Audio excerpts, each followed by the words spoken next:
Blessed Sunday po sa ating lahat at welcome po dun sa mga ngayon ko lang din nakita, mga bago sa paningin ko. At nagpapasalamat tayo sa Panginoon sapagkat ibinalik niya ako ng ligtas, maayos, malusog at tagumpay po ang ating misyon sa Davao de Oro. So praise God. At tunay nga po, ang Diyos po ay kahanga-hanga at buhay. Amen. Makapangyarihan ng ating Diyos. Wala pong ibang makapagliligtas at makapagbabago sa buhay ng sinumang tao kundi ang ating Panginoon lamang. Amen po ba? Instrumento lamang po ang bawat isa sa atin kung tayo po ay talagang susunod at magpapagamit sa ating Diyos na buhay. Amen po ba? Ang ating Panginoong Hesus po ay buhay. Amen? Tayo po'y naglilingkod sa Diyos na buhay. Kung ang Diyos po natin pinaglilingkuran ay buhay, marami pong buhay ang mababago at maliligtas. Amen po ba? Ang Diyos ko na pinaglilingkuran, ang Diyos nyo na pinaglilingkuran natin ay buhay kung kaya po nahayag po yung kanyang kahangahangang gawa sa pamagitan ng buhay natin. Kung ikaw ay naglilingkod at ako, tayong lahat naglilingkod sa Diyos na patay, wala pong makikitang pagbabago sa ating buhay. Naniniwala po ba kayo sa sinabi ko? Kung ang ating Panginoong Hesus po ay hindi po nabuhay na maguli, matapos po siyang ipako sa krus ng matay, nalibing. Kung ang ating Panginoong Hesus ay hindi nabuhay na maguli, hindi po mababago ang buhay ng sinuman sa atin. Amen po ba? Walang kapayapaan ang buhay mo. Wala tayong pag-asa kung ang ating Panginoong Hesus ay hindi muling nabuhay. Sapagkat sa tanging Panginoong Hesus lamang ang ating pong inaasahan sa buhay na ito. Na magkakaroon po sa atin ng tunay na katiyakan, amen, para sa walang hanggang buhay. Sapagkat tayo pong lahat ay dinistino na sa walang hanggang buhay kasama ng Panginoon. Amen po ba? Palapakan natin ng Panginoon. Glory to God. Hallelujah. Welcome kay Pastor Abril na nakita ko ngayon. Praise God. Sa lahat po ng mga nakakonect sa pamagitan ng online po natin, I decree and declare the blessing of the Lord in all areas po ng buhay nyo. Tayo po muna manalangin. Heavenly Father, we thank you for your open heaven. Thank you for your holy angels, O God. In this is your holy place. Thank you, Holy Spirit. Ikaw po ang aming counselor, ikaw po ang aming advocate, ikaw po ang aming comforter, ikaw po ang aming helper.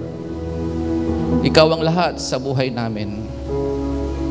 Ang iyong salita, ang iyong presensya, ay higit pa sa kayamanan ng mundong ito.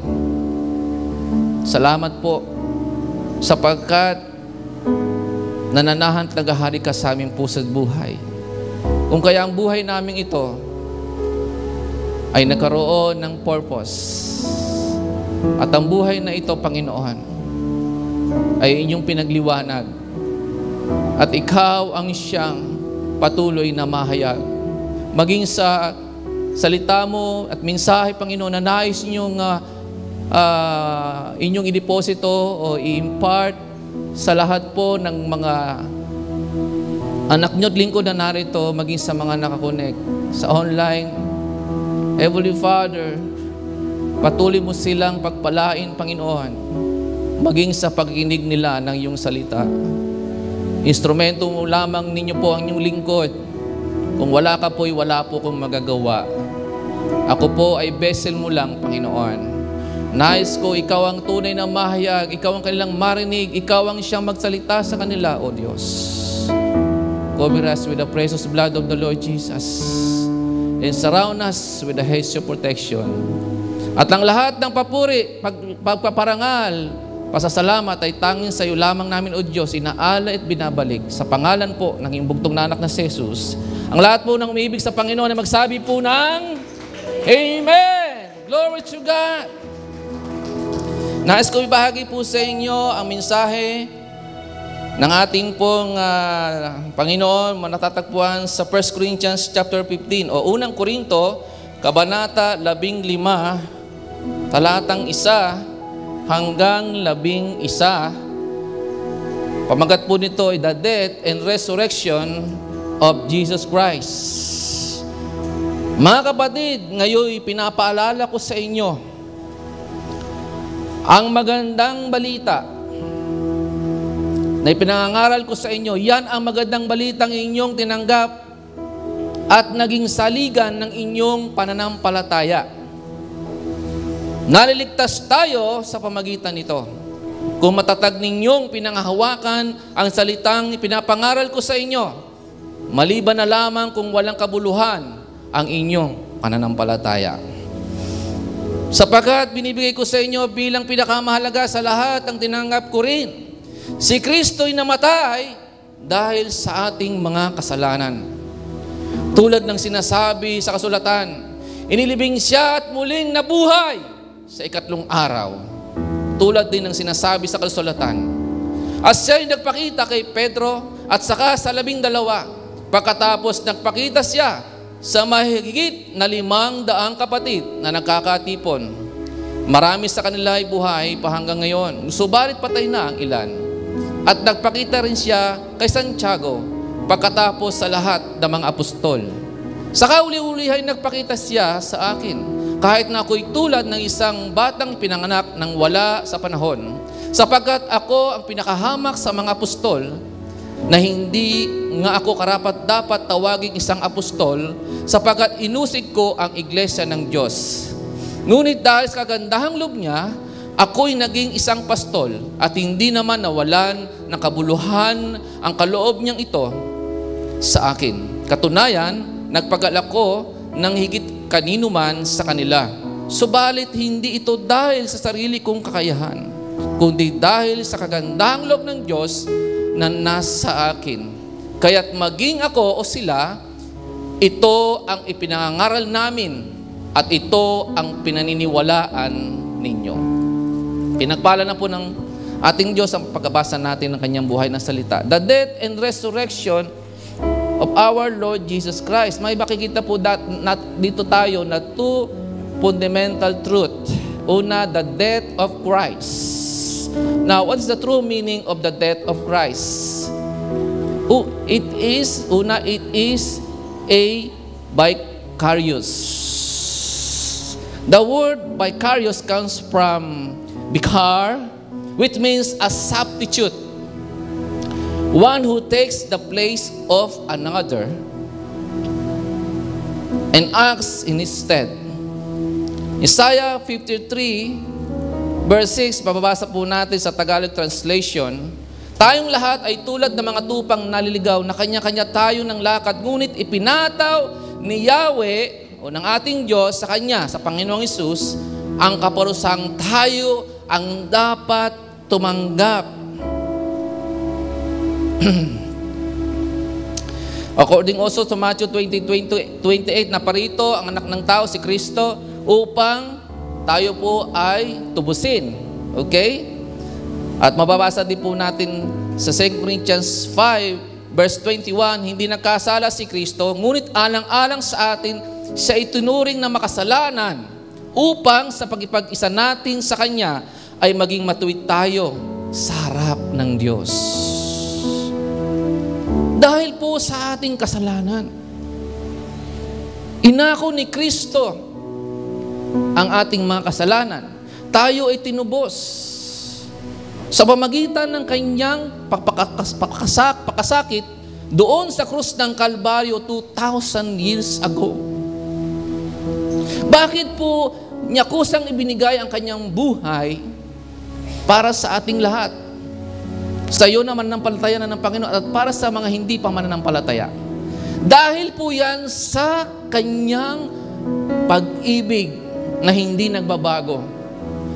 Ang pag-ibig ng Diyos sa iyo ay eternal, walang hanggan. Ang pag-ibig ng Diyos po sa iyo ay unconditional. Kahit sino ka pa, iniibig ka ng Diyos. Amen po ba? Napakahalaga ng kaluluwa mo sa Panginoon. Amen? In Romans chapter 6, verse 23, mababasa mo doon. Ang kabayaran ng kasalanan ay kamatayan, ngunit ang kaloob ng Diyos, libreng kaloob ng Diyos, ay buhay na walang hanggan sa pamagitan ng ating Panginoong Hesus, na nag-aalay ng kanyang buhay para sa kaligtasan ng iyong kaluluwa. Kung mayroong mahigit na nagmamahal, umiibig, at nagpapahalaga sa iyo, sa iyong totality, sa iyong total being, ay ang ating Diyos na nagkatawang tao, si Kristo Jesus, na bayubay sa krus, nagtigis ng kanyang mahal na dugo para mahugasan ang ating mga kasalanan at maharap tayo sa ating Heavenly Father ng banal at malinis at karapat-dapat. Amen po ba? So, yan po ibig sabihin na kamatayan ng Panginoon. A substitute, one who take the place of another. And secondly, it is an atonement. It literally means a covering. Sa Old Testament po kasi, ibig sabihin ng atonement ay covering. Sa pamamagitan po ng pag-aalay ng isang hayop, katulad po ng baka o kambing, papatungan po ng kamay ng isang pinuno doon nanunungkulan doon po sa tol ng tipanan. At ang mga kasalanan ng mga nag-alay ay mapupunta po doon sa inialay na hayop. Pero sabi, covering lang. Hindi talaga totally nalinis. Pero pagdating po sa New Testament, kung babasahin mong Hebrews chapter 10 verse 4 up to 10, at alam ko po yan ay binahagi na sa inyo ni Ma'am Rachel noong nakaraang Sunday, at very powerful po ang Word of God. Aklat ng Hebreo, Kabanata 10, talatang 4. Beginning verse 4, no? Sapagkat ang dugo ng mga toro, mga kambing ay hindi makakapawi ng mga kasalanan. Dahil diyan, nang si Kristo ay naparito sa daigdig, sinabi niya sa Diyos, ang pag-aalay, pati mga hayop na handog, na susunugin, ay hindi mo ibig sa dambana dalhin. Hindi mo kinalulugdan ang mga handog na sinusunog, ang mga handog upang pawiin ng kasalanan. Kaya't inianda mong aking katawan upang maging handog. Kaya sinabi ko, ako'y narito o Diyos upang sundin ang iyong kalooban. Si Jesus ang nagsasalita dito sa ating God the Father. Nag-exist na si Jesus with God the Father. Makikita natin dito yung pre-existence ni Jesus with God the Father bago pa siya nagkatawang tao. Amen po ba? At ang sabi, kahit sinabi ko, ako'y narito o Diyos upang sundin ang iyong kalooban, ayon sinasabi ng kasulatan tungkol sa akin. Verse 8, sinabi muna niya, hindi mo nais o kalugdan ang mga alay na handog na hayop, mga handog na sunugin at mga handog dahil sa kasalanan. Kaya't ito'y iyahandog ayon sa kutusan. Kahit ito'y iyahandog ayon sa kutusan, sa kanya dinugtong. Verse 9, ako'y narito upang sundin ang iyong kalooban. Sa ganitong paraan, inalis nga ng Diyos ang unang handog at pinalitan na ng handog ni Kristo. At dahil sinunod niya ang kalooban ng Diyos, tayo'y ginawang banal ni Jesucristo. Sa pamagitan ng minsanang paghahandog ng kanyang sarili, at iyon ay sapat na. Amen po ba? Anong dahilan? Bakit kusang ibinigay ni Jesus, bugtong na anak ng Diyos, ang kanyang sarili upang ikaw ay matubos, tayong lahat. Magtamo tayo ng kaligtasan. Magkaroon tayo ng libreng kaloob na buhay na walang hanggan. At tayo ay mapabanal. Amen. Upang sa harap ng Diyos, tayo ay maging karapat-dapat. Sapagkat ang Diyos po ay banal at nais niya sa bawat isa sa atin, tayo po ay tingnan niya na banal sa pamamagitan ng ating Panginoon na nag-alay ng kanyang buhay Nagtigis ng kanyang mahal na dugo upang ikaw ay maligtas at mapabanal. Amen po ba? Hindi ka lang naligtas, hindi ka lang napawalang sala, napabanal ka pa upang ikaw ay tignan ng Diyos bilang kanyang anak, bilang mga anak ng Diyos na binanal na ng dugo ng Panginoon. Amen po ba? Maring sinasabi mo ngayon, patuloy ka pa rin nagkakamali, patuloy ka pa rin nagkakasala at nagkukulang. Yes, wala namang perpekto pa sa atin dito. Hanggat nandito ka pa sa lupa, wala ka pa doon sa langit, tiyak na magkakaroon ka pa rin ng pagkakasala, makakagawa ka pa rin ng pagkukulang. Ano ngunit ang sinasabi ng 1 John chapter 2 verse 2? Kung ikaw ay magkakasala at ikaw ay lalapit sa Panginoon sa pamamagitan ng Panginoong Sus na nagpabanal sa atin sa pamamagitan ng kanyang dugo, ikaw ay kanyang muling lilinisin at papabanalin. Amen po ba? Nasa atin na ang banal na Espiritu na nagpapaalala sa iyo. Kung ikaw po ay nagkamali, nakagawa ng kasalanan, kung kaya agad kang dadalhin ng presensya ng banal na Espiritu sa paanan ng Diyos upang magsisi. Amen. At makahingi ng tawad sa Panginoon. Kahit sino sa atin dito, ang kailangan lamang po ay lagi kang masumpungan ng Panginoon na nagpapakumbaba at laging willing na baguhing lubos ng Panginoon. Amen po ba? Wala pong ibang makapagbabago ng buhay na ito, kundi ang Panginoon lamang. Amen. Kung ikaw po ay seryoso sa iyong pananampalataya, sa iyong relasyon sa Panginoon, bukas ang puso mo at buhay mo na ipasakop sa Panginoon everyday. At iyong aminin kay Lord, Lord, kailangan kita sapagkat hindi ko kailanman kayang baguhin hindi ko kayang kailan mabaguhin ang aking sarili. Ikaw lang, Panginoon.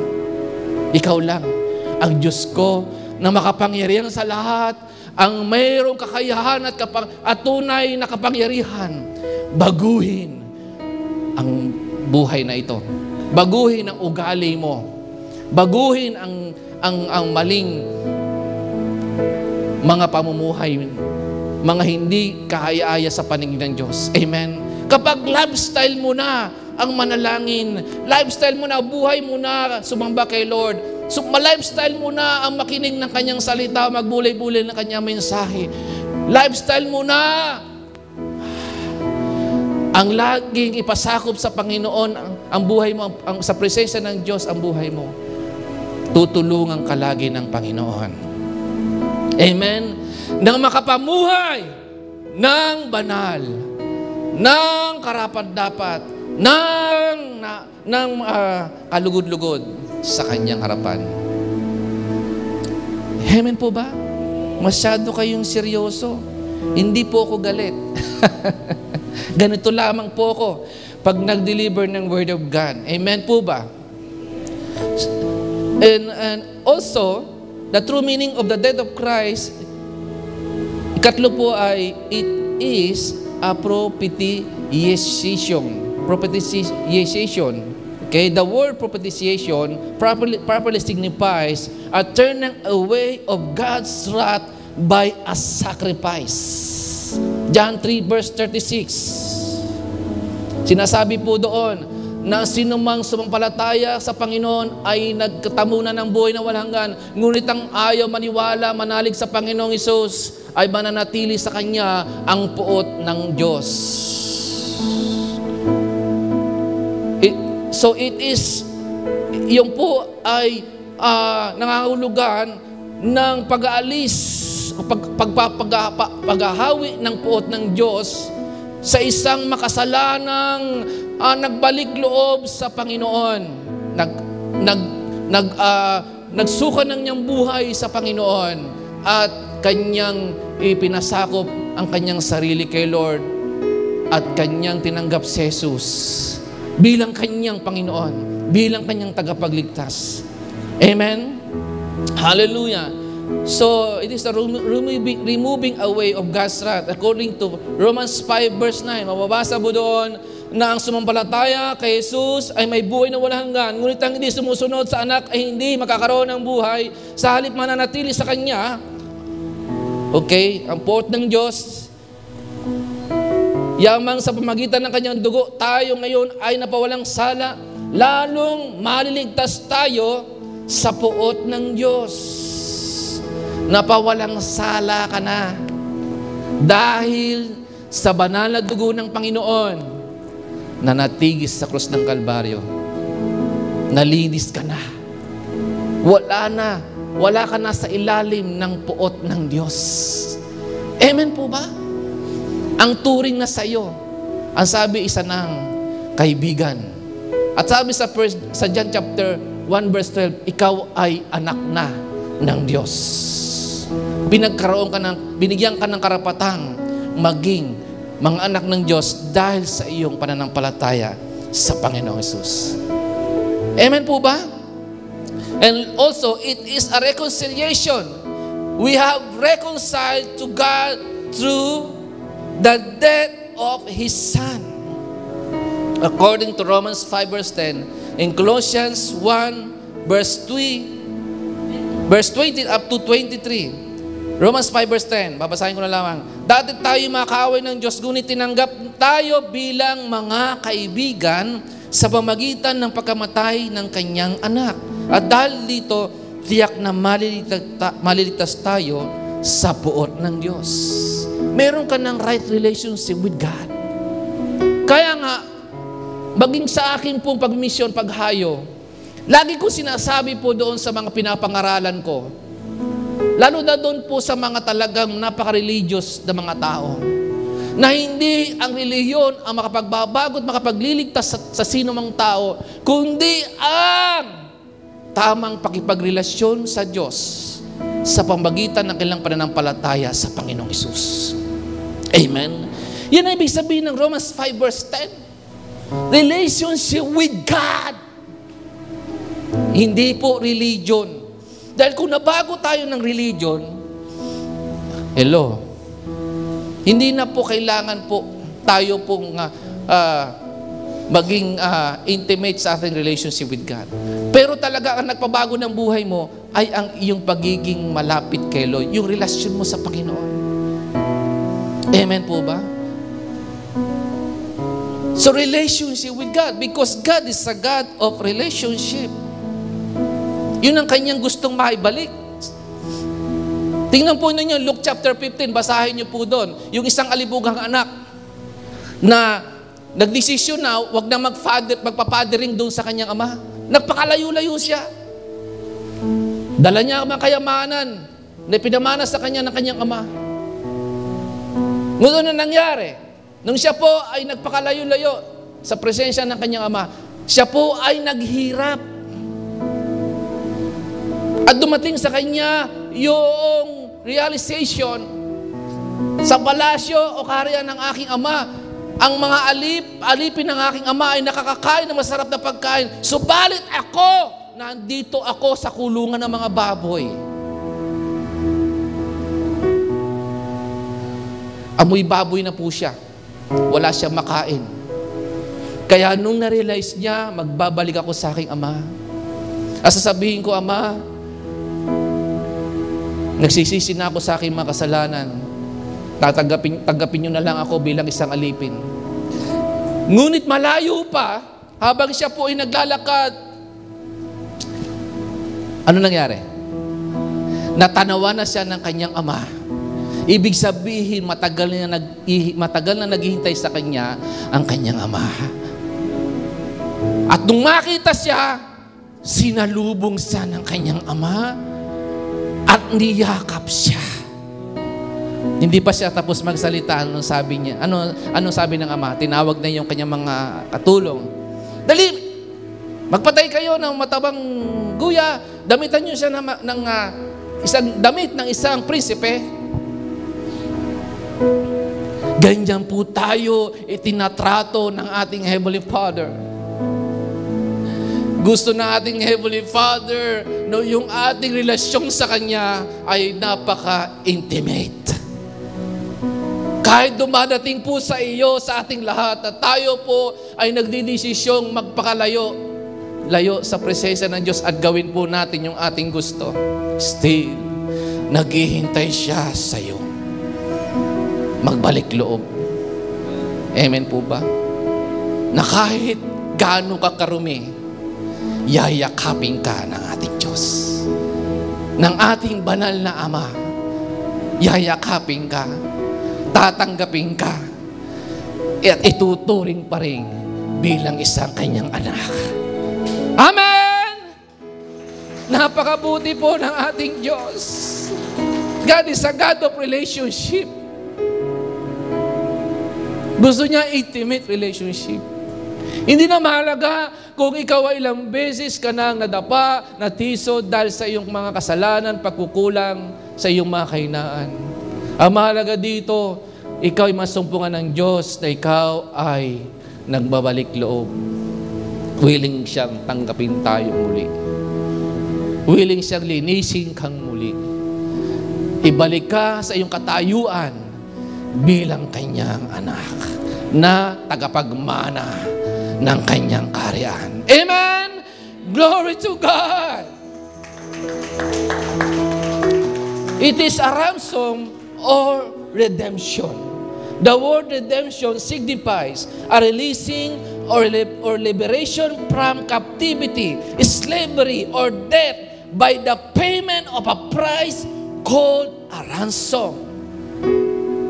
And according to the New Testament, we have redemption from the penalty of the law. According to Galatians 3 verse 13. We have redemption from Satan or from the power of darkness. According to Colossians 1:13 up to 14. Because Satan is the source of sickness. Si Satan ang source ng death, ng poverty. But Jesus, si Jesus, siya yung only source ng kagalingan, ng healing. Meron ba sa inyo dito may sakit, may karamdaman? Maraming yung iba hindi nakadalo dahil nasa banig ng karamdaman. Meron nakakonect sa online, meron kang inihiling sa Panginoon na ikaw ay kanyang hibuin at pagalingin sa oras na ito. Jesus, ang ating Panginoon, siya yung ating tunay na manggagamot. Amen. Hindi siya nagbabago noon, ngayon, at kailanman. Yan sinasabi ng Hebrews 13 verse 8. Jesus Christ, the same yesterday and today and forever. Kung siya ay nagpapagaling noon, hanggang ngayon at magpakailanman, siya ay magpapagaling pa rin sa mga kumikilala na siya ay Diyos ng kagalingan. He is your healer. Kaya sa oras na ito, ihipuin ka ng Panginoon ng kanyang healing presence. Palalayain ka ng Panginoon sa mga paghihirap na naranasan mo, sa iyong sakit karamdaman, pagagalingin ka ng Panginoon. Marami na sa atin dito ang nagpatotoo at inyong naranasan ang paghipot, pagpagaling ng Panginoon. Amen po ba? Even po sa ating pong online ministry, tabi po ay matyagang nananalangin para sa inyo. Tayo po lahat ay lumalapit sa Diyos ng sama-sama para sa inyo lubos, ganap na kagalingan. At nakita po natin ang mahabaging pagkilos ng Diyos sa atin, tayo po ay kanyang pinagagaling. Amen po ba? Maging sa buhay ko, maging sa membro ng aking pamilya, dumarating po yung mga point na parang gusto na po namin talagang magpa-check up sa doktor kapag hindi na po namin kaya. Subalit, nung kami ay magsasama-sama sa panalangin at maglalagak ng pagtitiwala sa Panginoon, hindi natutuloy ang aming pagpa-check up sa doktor o pagpapagamot sa mga medical doktor. Dumadating po ang himala ng kagalingan sa amin. Maging sa mga malami sa buhay na humingi ng panalangin, dumadating po ang kagalingan. Amen po ba? Sapagkat ang ating Diyos ng kagalingan ay buhay, hindi patay. Amen po ba? Thank you na. So, Jesus, ang ating Panginoon, siya ay source ng kagalingan. According to Isaiah 53 verse 5, na sa kanyang mga latay, sa kanyang mga sugat, tayo ay nagsipagaling. Hindi ka lang niya niligtas, tinubos sa iyong mga kasalanan tayong lahat. Hindi lamang binayaran niya ng kanyang mahal na dugo, sa magitan ng kanyang mahal na dugo, o ng kanyang pagkapakasakit sa krus ng Kalbaryo, ang iyong mga kasalanan. Binayaran din niya ang para sa iyong kagalingan. Bayad na ang kagalingan mo. Aangkinin mo na lang yung kagalingan. Ngayon magpa-check up ka sa doktor, ang mahal ng singil. Hindi lang check up basta ang gagawin sa'yo, ang dami pang ipagagawa sa'yo. Magpa-CT scan ka, magpa-check up ka ng dugo mo, magpa-x-ray ka, ang daming gastos. Lahat kailangan mong bayaran. Pero hindi ka pa nakakasiguro kung ikaw ay ganap na gagaling. Marami po, may kapatid nga ako na babae, napakataba niya, laki po niya.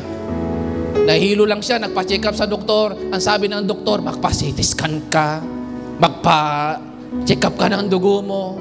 Nako, nung marinig niya yun, lalo siyang na-stress. At ang laki ng binayaran niya. Pero pag lumapit ka sa Panginoon, libre ang kagalingan mo. Ano lang kailangan? Pananampalataya para sa kagalingan mo. Ang kining mo yung mga pangako ng Diyos para sa kagalingan mo. Church, ang Diyos natin ay Diyos ng kagalingan. Siya'y buhay. Amen po ba? Sino dito ang gusto ng immediate healing, lubos na kagalingan? Sa oras na ito, ang kining mo yung kagalingan ng Panginoon. Diyan sa pagkakaupo mo, ang presensya ng Diyos ang magpapagaling sa iyo. In the mighty name of Jesus. Amen! Palapakan natin ng Panginoon. Hallelujah! Glory to God. He is the source of healing. He is the source of life. John 10 verse 10, naparito ang kaaway upang magnakaw, pumatay, magwasak, ngunit naparito ako upang mga tupa ay magkaroon ng buhay, buhay na ganap at kasiyasiyan. And He is the source of peace. John 14 verse 27, kapayapaan na binibigay ko sa inyo, hindi tulad tong kapayapaan na binibigay ng sanlibutan. So kapayapaan binibigay ng Panginoon ay lubos, tunay. Amen? At mananatili. Hindi pa samantalang kapayapaan na katulad ng inalok ng sanlibutang ito. Ang gusto ni Lord, hindi pansamantalang kapayapaan, kundi kapayapaang nananatili sa puso mo, sa isip mo. Kaya nga, magiging worry-free ka. Fearless kapag kapayapaan ng Panginoong Hesus ay nagahari sa ating puso't isipan. Amen. Na kahit dumadating po sa inyo matinding trials, storms of life, dumadating po sa inyo po mga biglaang mga pagsubok, hamon sa buhay, meron kang kapayapaan ng puso't isipan na maharap mo anumang hamon at sasamahan ka ng Panginoon na makalagpas dyan sa pagsubok, matinding pagsubok na iyong kinakaharap sa buhay. Amen? May kapayapaan at sasamahan ka ni Lord na makalagpas ka dyan sa mga challenges na kinakarap mo sa buhay. Amen po ba? Yan ang pangako ng Diyos, diba? Sa Book of Isaiah, dumaan ka man sa ilog, hindi ka malulunod. Dumaan ka sa apoy, hindi ka masusunog. Sapagkat kasama natin ang Diyos. At ang sabi ng Panginoon, hindi kita iiwan, hindi kita pababayaan. Kaya mayroong tayong kumpiyansa, masasabi natin, ang Diyos ang tumutulong sa akin. Saan ang gagaling yung kumpiyansa, pag-asa? Sa salita ng Diyos, sa kanyang mga pangako nang sabi, hindi kita iiwan, hindi kita pababayaan. Ano ba yung pinagdadaanan mo? Ano ba yung naranasan mo? Problema, pagsubok, pangailangan sa buhay. Yan ay kaharapin mo yan ay tapatan mo ng pagtitiwala sa mga pangako ng Diyos. At baka lalagpas ka. Amen?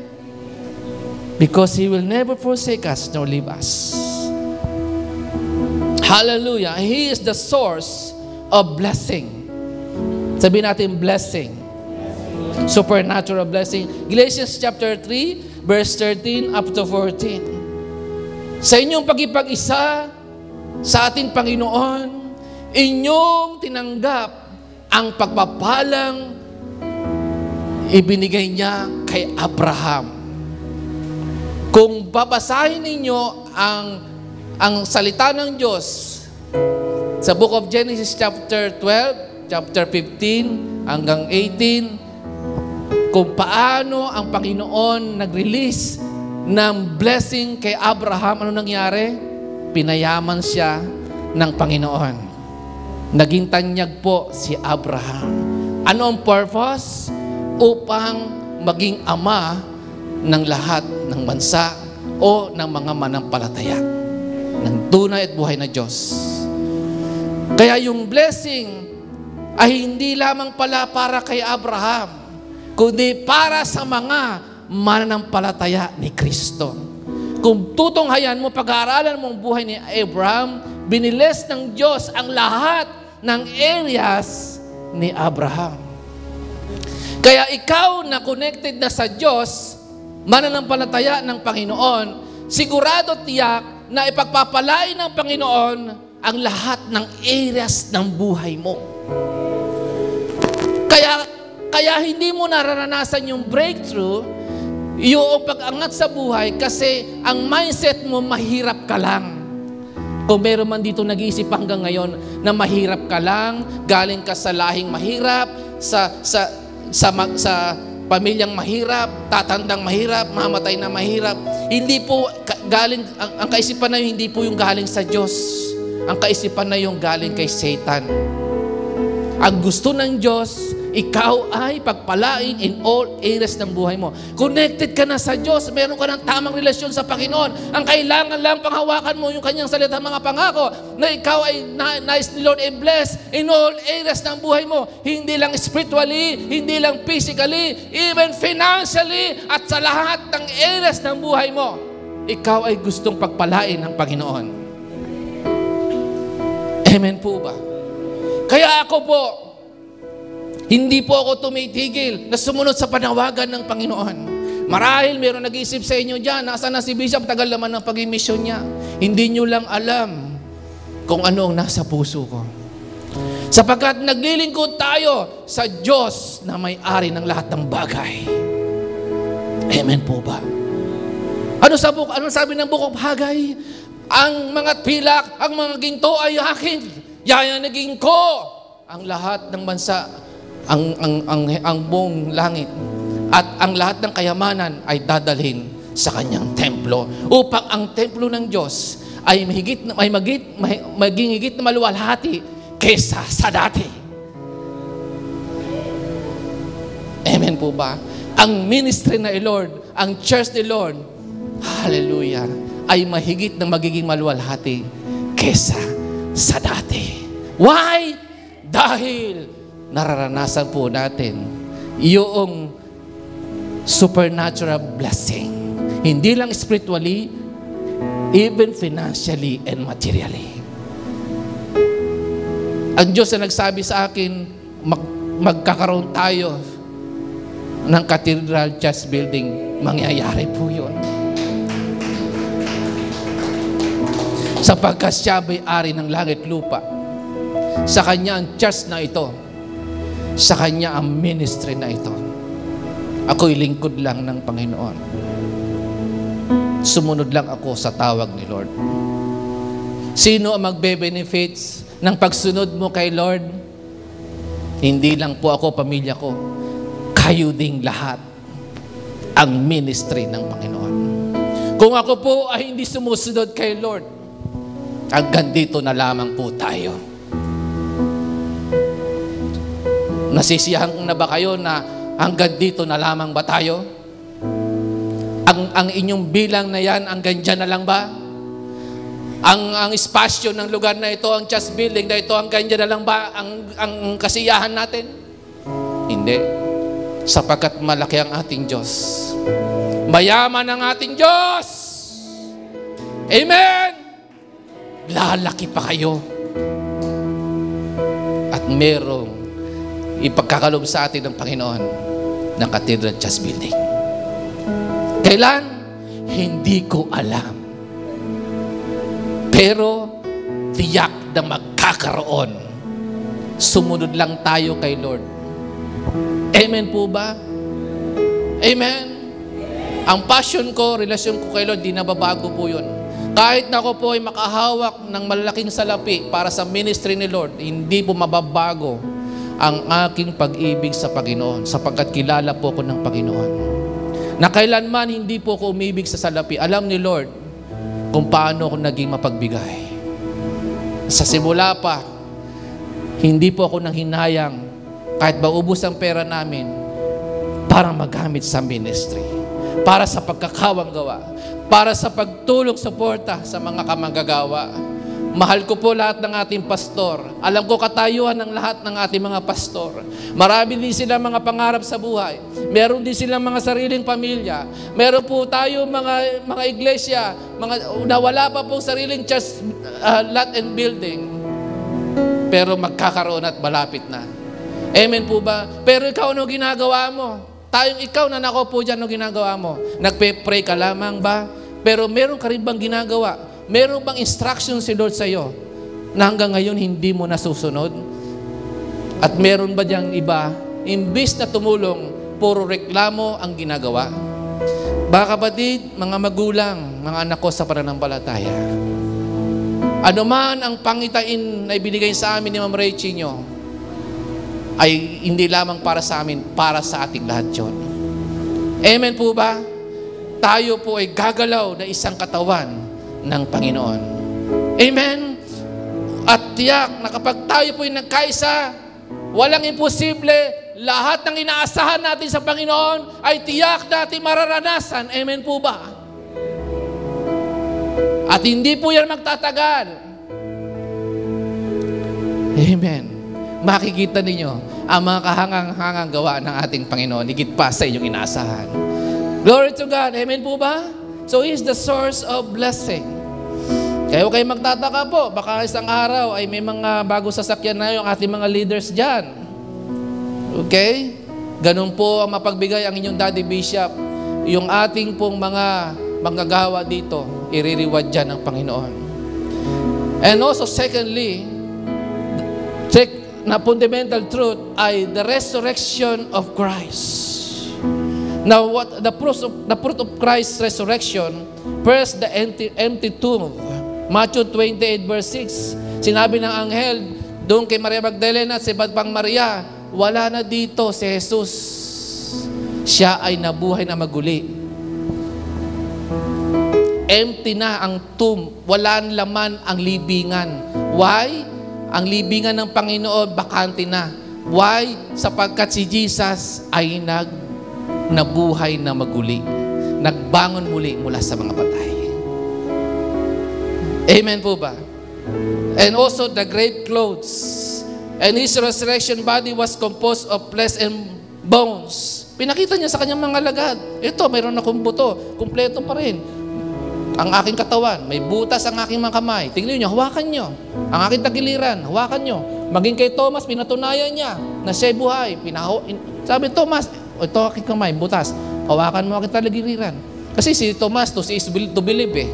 O ngayon, nakita niya ang Panginoon buhay. Pati yung sugat sa kanyang mga kamay at tagiliran. Talagang nabuhay ang ating Panginoon. And He ate before their eyes. Kumain ng Panginoon kasama yung kanyang mga alagad. And also, basahin pa natin 1 Corinthians 15, verse 4 up to 8. Malapit na po tayo matapos.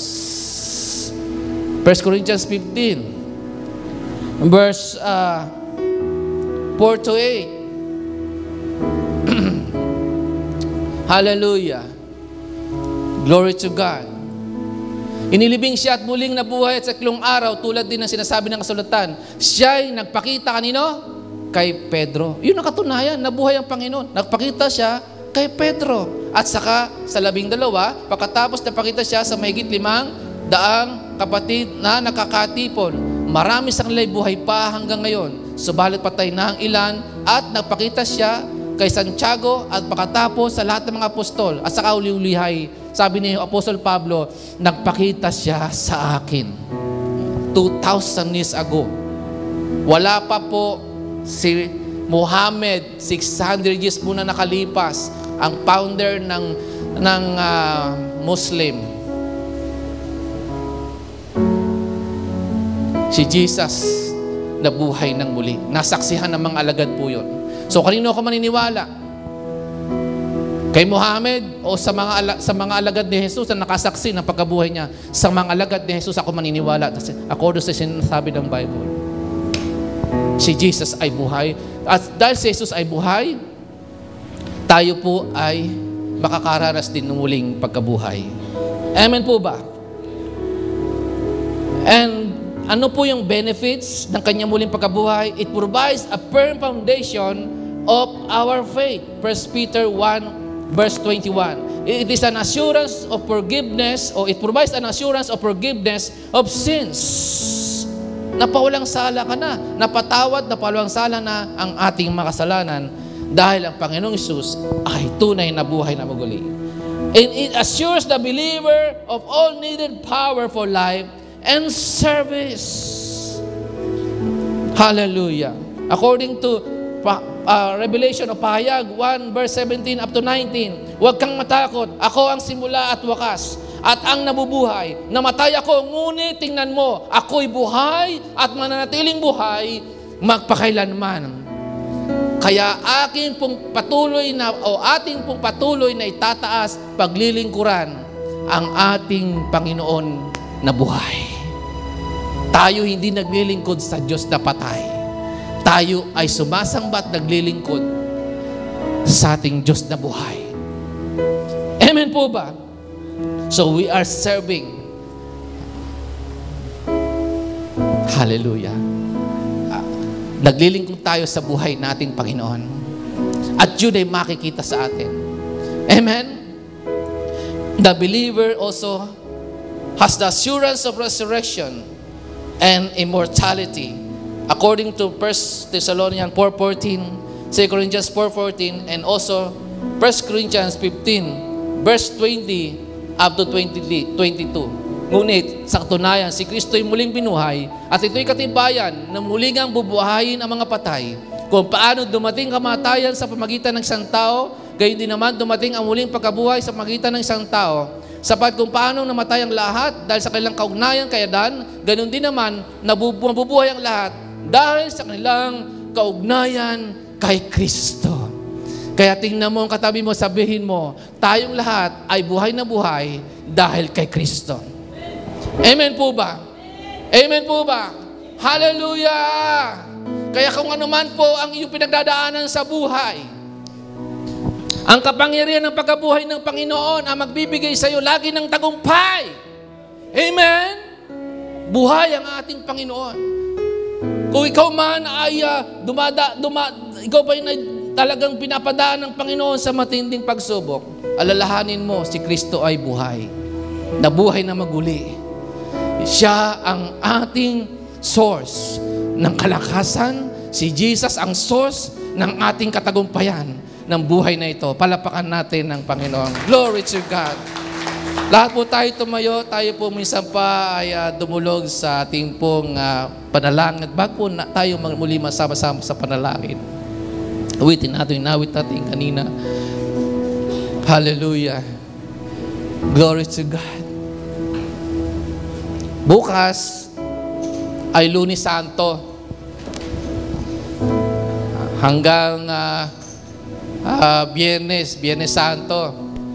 Then Sabado, tawag doon, Sabado de Gloria. Then Sunday, pagkabuhay. Resurrection Sunday. Pero tandaan ninyo, si Jesus, minsan lang siyang namatay.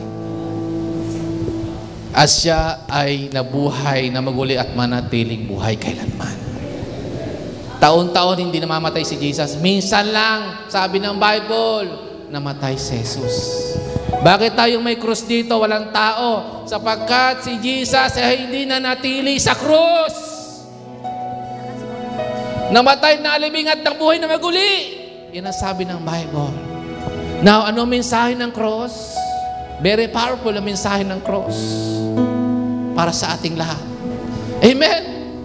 Yung pakapakasakit ni Jesus, yung benepisyo ng kamatayan ni Jesus ay naranasan mo. Binayaran ng Panginoon ang kasalanan natin. Binayaran na ng Panginoon ang karamdaman mo. Bayad na ang kagalingan mo. Amen po ba? Bayad na ang pagpapala para sa iyo. Masuklian ka ng mabuti. Awitin natin yan ng buong puso sa Panginoon. Lahat mong ginawa. Niyakap mo ako sa aking karumihan. Inibig mo ako nang di ka